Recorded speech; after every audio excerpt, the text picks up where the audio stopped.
The sound exploded like a gunshot in the middle of the room. One furious voice ripped through the air, and in an instant, the elegant restaurant fell silent. Forks hovered in midair. Conversations died in unfinished sentences. All eyes turned toward the corner table where chaos had just been unleashed. There stood Claire Anderson, a young waitress barely holding on.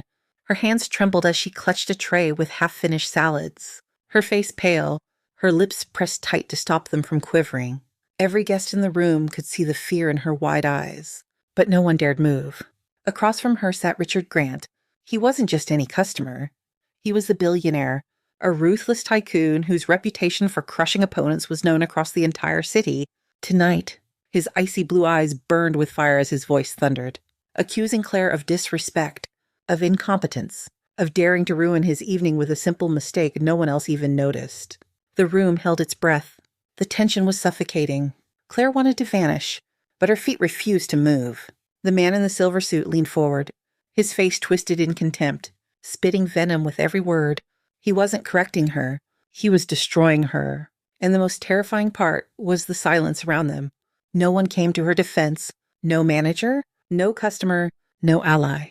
Only Richard Grant's fury filling every corner of the room, and Claire trapped in the middle of it. Her dignity unraveling under the weight of his power. The insult should have ended with a correction. A wrong garnish on the plate. A minor mistake.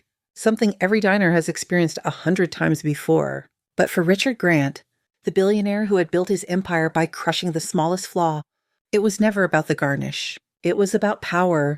He raised the plate in the air, shaking it as though it were evidence in a courtroom, and his voice thundered across the dining hall. This is incompetence. This is what passes for service in this establishment.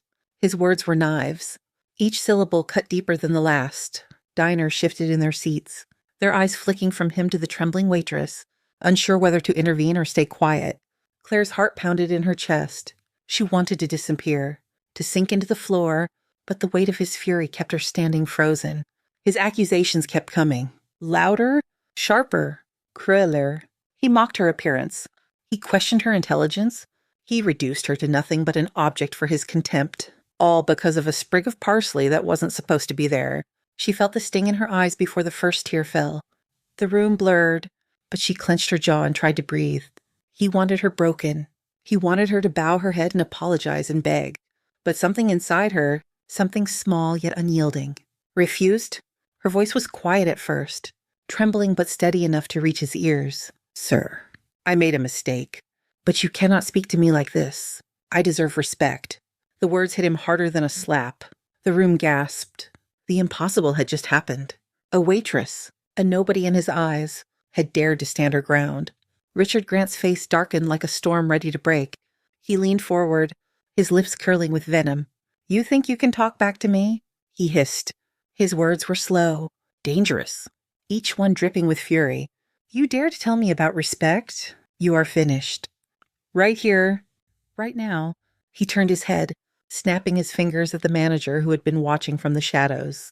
Paralyzed with fear, she's done. Fire her. If she's not gone in the next 5 minutes, you will be. The silence was unbearable. Everyone knew what was happening, but no one spoke. No one defended her. The manager, sweating under the billionaire's glare, gave a small, helpless nod. Claire felt her stomach collapse as if the floor had opened beneath her. Just like that, her job, her stability, her dignity was ripped away in front of a room full of strangers who would remember this night but never speak of it.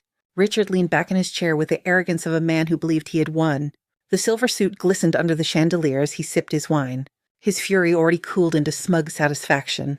For him, it was over. For Claire, it was only the beginning of the storm. She set down the tray on the nearest table, her hands trembling uncontrollably. Her eyes burned with unshed tears as she walked through the rows of silent diners. The sound of her shoes against the marble floor echoed like a funeral march. No one reached out. No one offered a hand. The glass doors opened to the night outside, and the first drop of rain touched her face before she even realized she was crying. By the time she stepped onto the empty street, the sky had opened up completely. Water soaked through her uniform, mixing with her tears, drenching her until she could no longer tell the difference between rain and heartbreak. She kept walking, her shoulders shaking, her chest heavy with the crushing weight of humiliation. Her mind screamed with questions. How would she pay rent? How would she take care of Ethan? What future could there possibly be now that one man's cruelty had stripped her of everything? Behind her, laughter resumed inside the restaurant. The diners returned to their meals.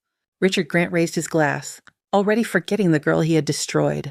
For him, she was a momentary amusement, a fleeting irritation. For Claire Anderson, this night would burn itself into her memory forever. The door creaked open to the sound of silence. Claire Anderson stepped inside the cramped apartment she shared with her younger brother, Ethan. At just 24, she should have been laughing with friends, chasing dreams, building a future. Instead, she dragged herself across the room, her uniform still soaked from the rain, clinging to her like a second skin of shame. The kitchen table sat beneath a flickering light bulb, and on it, a mountain of bills, overdue notices, final warnings, numbers circled in red ink that screamed louder than any words Richard Grant had hurled at her. Claire dropped her bag on the floor and sank into the chair. The wood groaned under her weight as though even it could feel her exhaustion. She pressed her hands against her face, fighting the sobs clawing their way up her throat. She could still hear his voice echoing in her skull, the laughter of strangers, the silence of everyone who had refused to help her. And now, staring at those bills, it wasn't just her pride that had been destroyed. It was survival itself. The bedroom door creaked, and Ethan appeared. He was 16, pale, thin, his body weakened by years of illness, but his eyes still carried the innocence of someone who believed his sister could protect him from the world. "Clara," he said softly, "are you okay?" She jerked her head up, forcing a smile, blinking furiously to dry her tears before they reached him. "I'm fine," she whispered, though her voice cracked like glass. She couldn't let him see. She couldn't let him know that everything had collapsed in the span of a single evening. Ethan shuffled closer, his footsteps unsteady, and sat beside her. His gaze drifted to the pile of envelopes on the table. He frowned. They sent more bills. Didn't they? Claire swallowed hard, the weight of truth burning her chest. She wanted to lie. She wanted to tell him that everything would be fine, that she had it under control, but the words wouldn't come. The silence between them screamed louder than any confession. Her mind spun in chaos. Rent was due in less than a week. Medical bills doubled every month. Her job had been the thin thread holding them above the abyss, and Richard Grant had sliced it clean in half with a single order. A garnish, a sprig of green, had cost her everything. She rose suddenly, pacing the small apartment, gripping her hair with trembling fingers. Every wall felt like it was closing in, suffocating her. The television sat dark in the corner. The refrigerator hummed softly, nearly empty. Even the air tasted heavy, thick with despair. How could she fight this? How could one young woman, broken, stand against a world designed to crush people like her? She wanted to scream, to tear the walls apart, to beg someone, anyone, to help, but all she had was Ethan, and she could never burden him with the truth of how close they were to losing everything. Finally, she collapsed back into the chair. Ethan reached out, his thin fingers curling around hers. That small, fragile touch kept her from falling apart completely, but in her chest, the storm raged.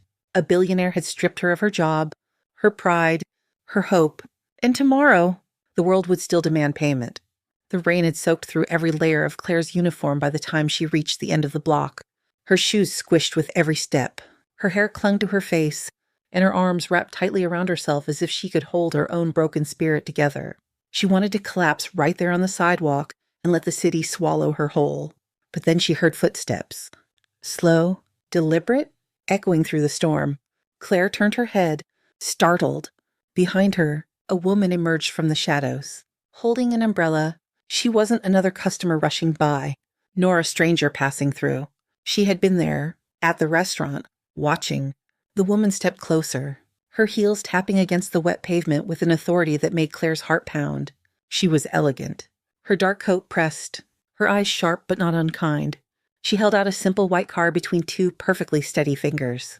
"I saw what happened," the woman said, her voice calm yet laced with steel. "My name is Margaret Lee, attorney at law."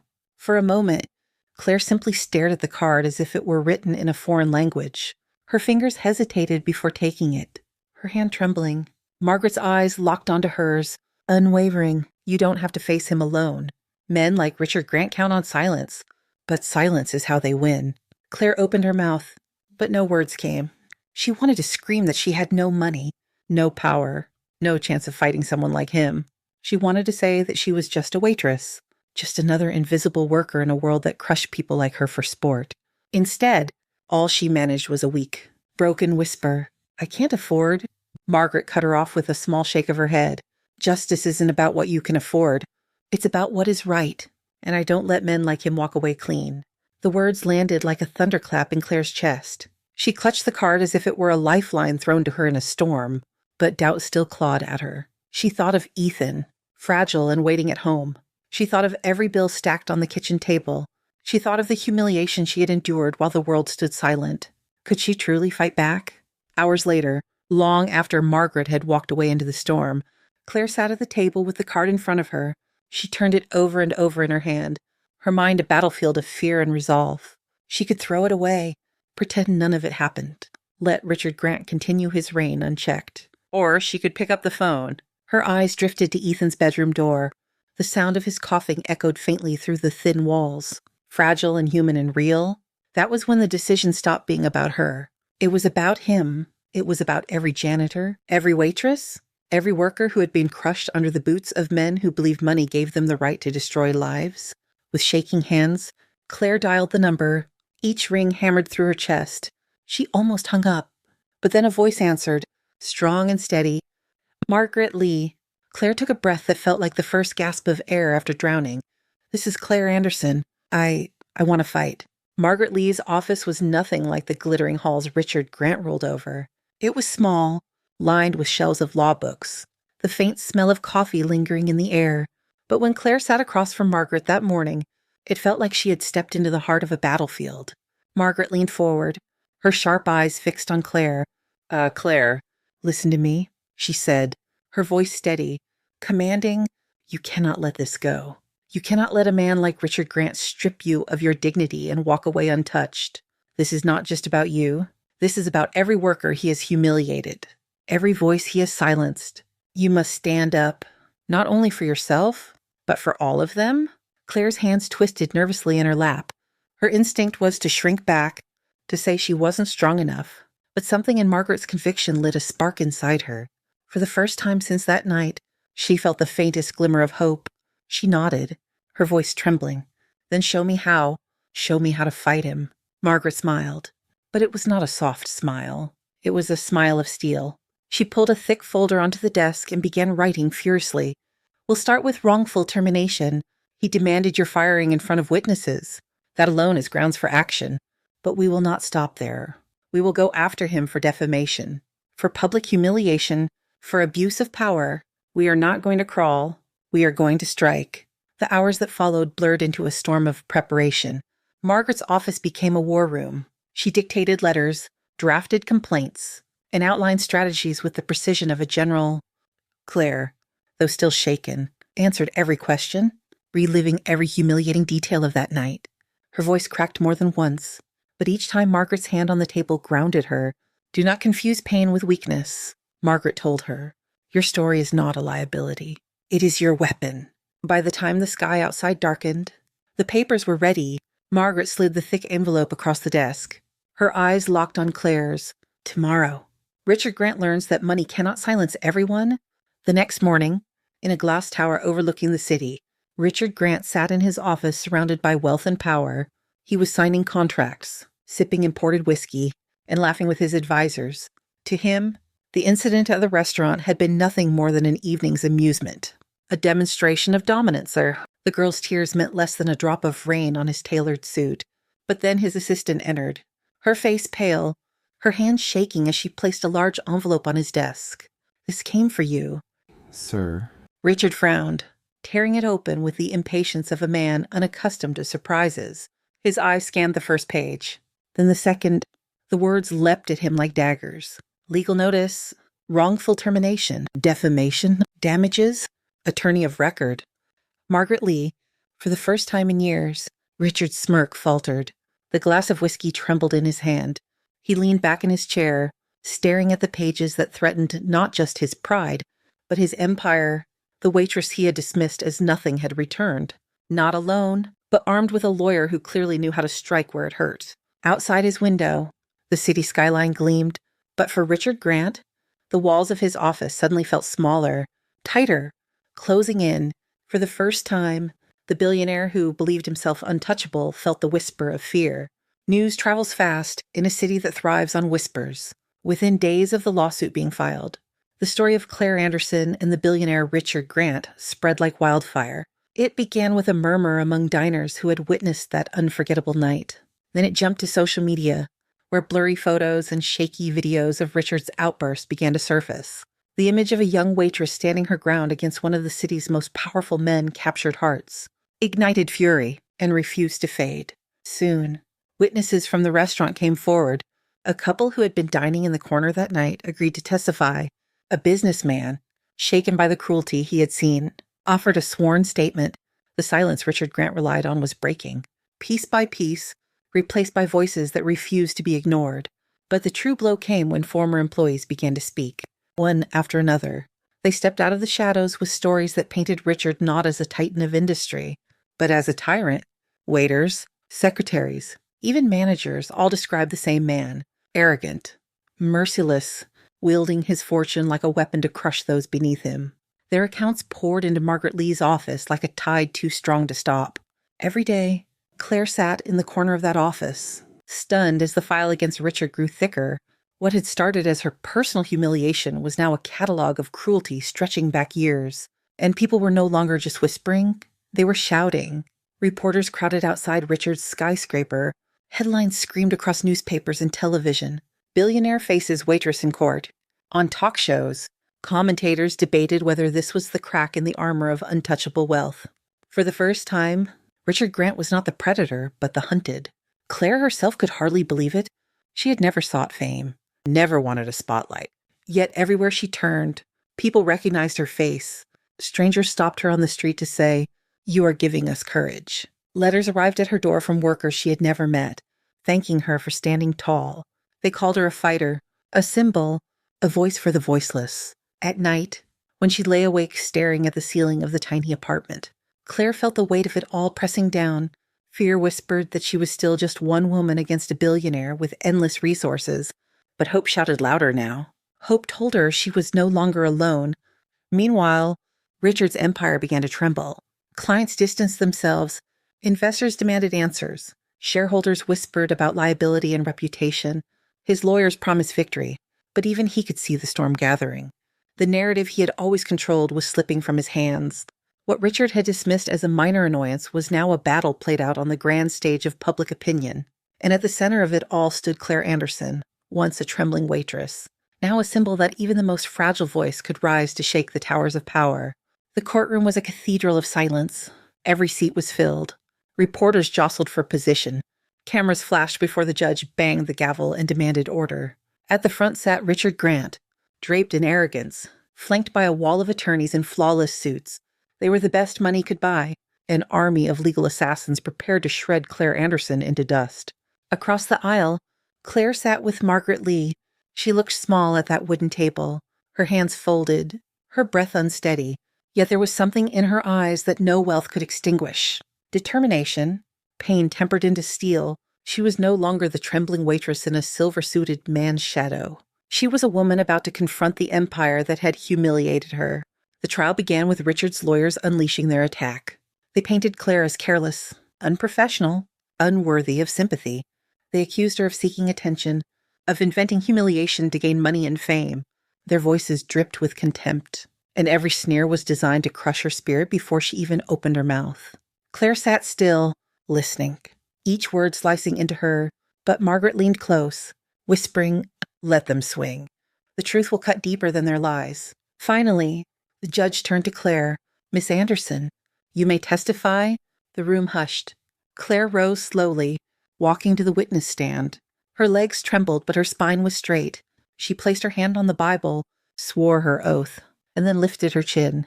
For the first time, her voice carried through the chamber. "I was just doing my job," she began. Her tone was not theatrical, not exaggerated. It was simple, raw, human. She described the garnish on the plate, the fury that exploded from Richard's lips, the way his words struck harder than any slap. She told them about the silence in the room, about walking home in the rain with her uniform clinging to her body, about Ethan waiting in their small apartment as she tried to hide her tears. The courtroom leaned forward, drawn into every word. Claire did not embellish. She did not dramatize. She simply told the truth, and it was devastating. Her voice broke only once, when she described Richard's order to fire her on the spot. In that moment, she said softly, "I stopped being a worker.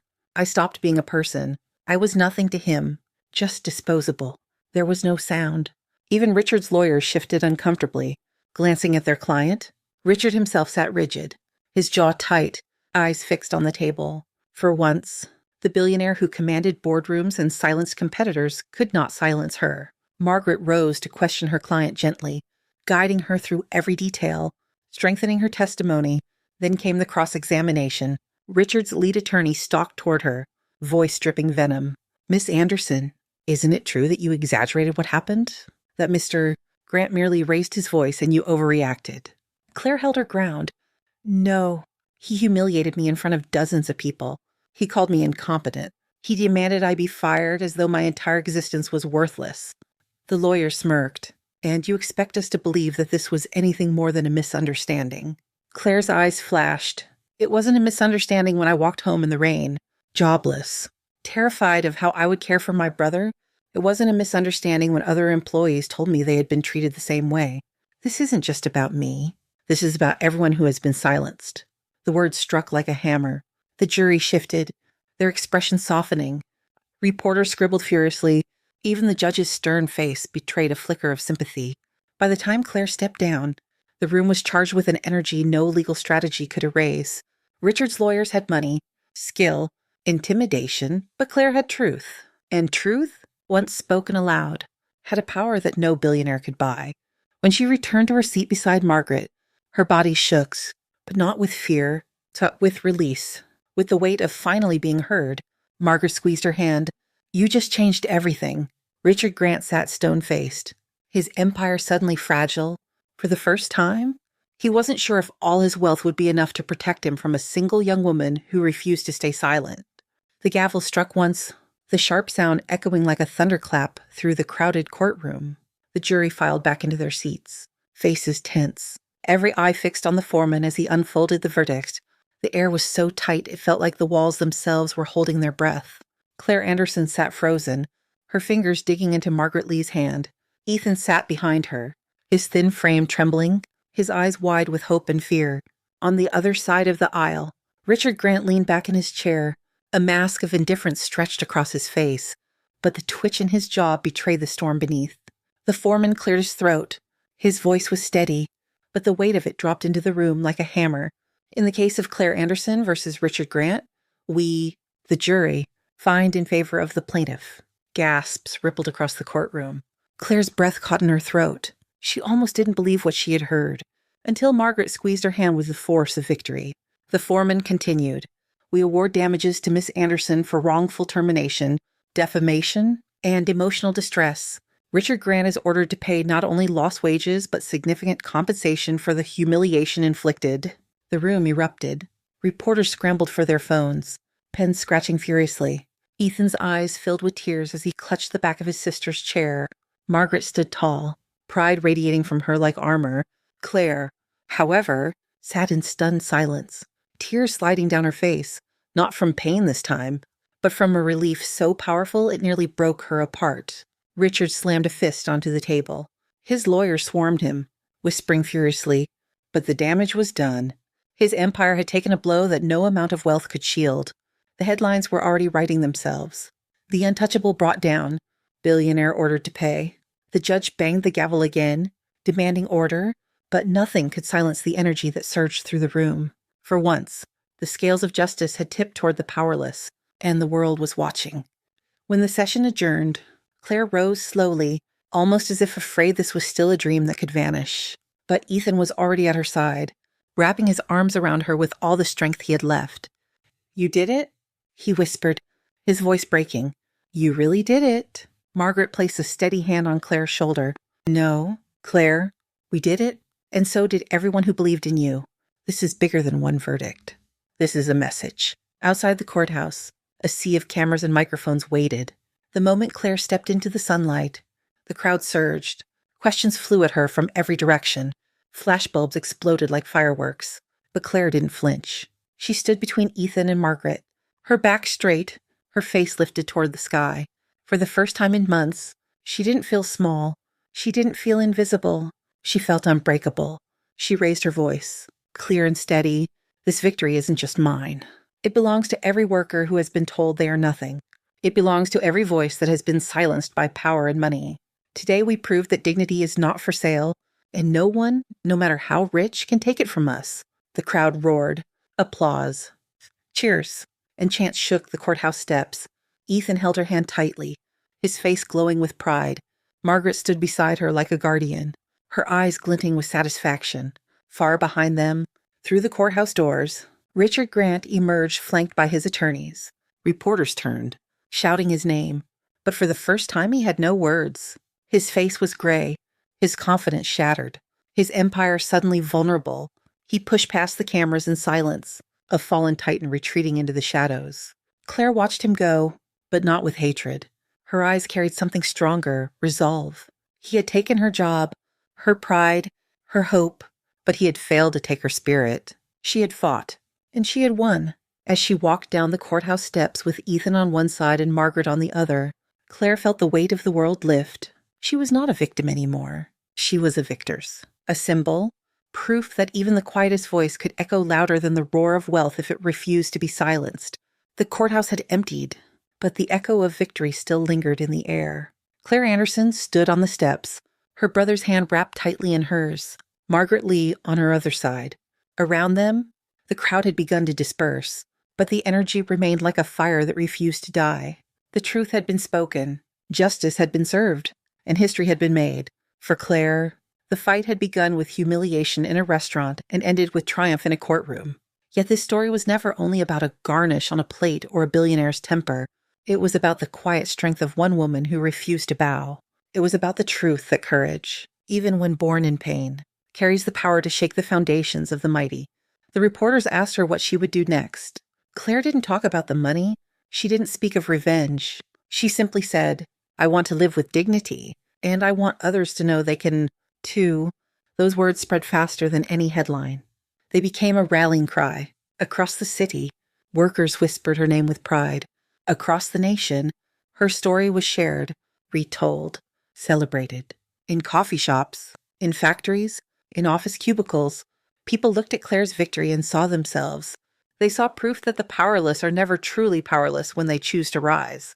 Richard Grant had believed his wealth could crush anyone who dared to defy him. But Claire proved something greater, that power without compassion is fragile, that money cannot silence truth, that even the smallest voice, when it refuses to be silenced, can echo loud enough to rattle the walls of the untouchable. As Claire walked away from the courthouse that day, she was no longer just Claire Anderson, the waitress. She was a symbol, a reminder, a spark for thousands who had been made to feel invisible. She carried not only her own dignity, but the dignity of every worker who had ever been told they didn't matter. And now, as you listen to this story, the question passes from her to you. Do you believe one brave act can inspire change?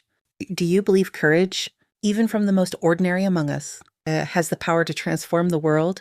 Because that belief is not just about Claire. It is about all of us. If Claire could face down a billionaire with nothing but truth and determination, what might you face down in your own life? If she could reclaim her voice after being silenced, what might you reclaim? Her story is proof that justice is not an abstract dream. It is alive, waiting for those who dare to demand it. So let this story remind you of your own strength. Let it challenge you to stand taller, speak louder, live with courage, because in the end, the question is not whether one act of bravery can change the world. The question is, will you be the one who dares? If this story moved you, if it lit a spark inside your heart, then share it. Pass it on. Remind someone else that they are not alone, that dignity belongs to them as much as anyone. And join us here, where we tell the stories that prove kindness, courage, and truth will always matter. Do you believe one act of courage can change the world? Leave your answer below. Someone, somewhere, may need to read your words tonight. Claire's fight proves even the smallest voice can shake the mighty. If her courage inspired you, show your support, like this video, share it to spread hope, and subscribe to join us in more powerful stories of truth and strength. Ethan held her hand tightly, his face glowing with pride. Margaret stood beside her like a guardian, her eyes glinting with satisfaction.